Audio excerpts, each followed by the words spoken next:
दोस्तों, एक देश की करेंसी का ऊँचा होना और एक देश की करेंसी का कमज़ोर होना, ये क्या दिखाता है? आखिर ये कैसे होता है, इसे समझने की कोशिश करेंगे। किसी भी देश के करेंसी का ऊपर-नीचे होना उस देश की सप्लाई एंड डिमांड की वैल्यू पर टिका होता है। इसे आसान भाषा में समझते हैं। पहला पॉइंट है इंटरेस्ट रेट यानी ब्याज दरें। अगर कोई देश के यहाँ अगर इंटरेस्ट रेट बहुत ज़्यादा है, तो ज़्यादातर निवेशक इन्वेस्ट करने वाले लोग उस देश में इन्वेस्ट करेंगे ताकि उन्हें रिटर्न में ज़्यादा ब्याज मिल सके।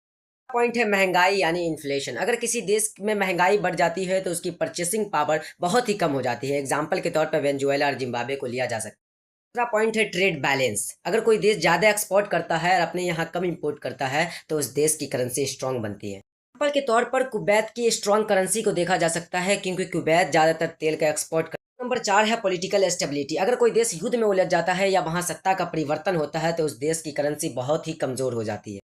5 पर है फॉरेन एक्सचेंज रिजर्व। जिस देश के पास डॉलर या सोने का भंडार होता है, वो अपने करेंसी की वैल्यू को गिरने से बचा लेता है। मिसाल के तौर पर आरबीआई कभी-कभी रुपया की वैल्यू को ज़्यादा गिरने से बचाने की कोशिश करता है। छठा पॉइंट है सरकारी कर्ज। अगर किसी देश पर बहुत ज़्यादा कर्ज होता है, तो इन्वेस्ट करने वाले का भरोसा टूट जाता है, जिस वजह से वहाँ इन्वेस्ट नहीं होता है और करेंसी की वैल्यू कम होने लगती है। तो क्या आप जानते हैं कि इंडियन रूपी डॉलर के मुकाबले क्यों कमज़ोर है? इसके पीछे का रीज़न क्या है? इसको जानने के लिए कमेंट कीजिए।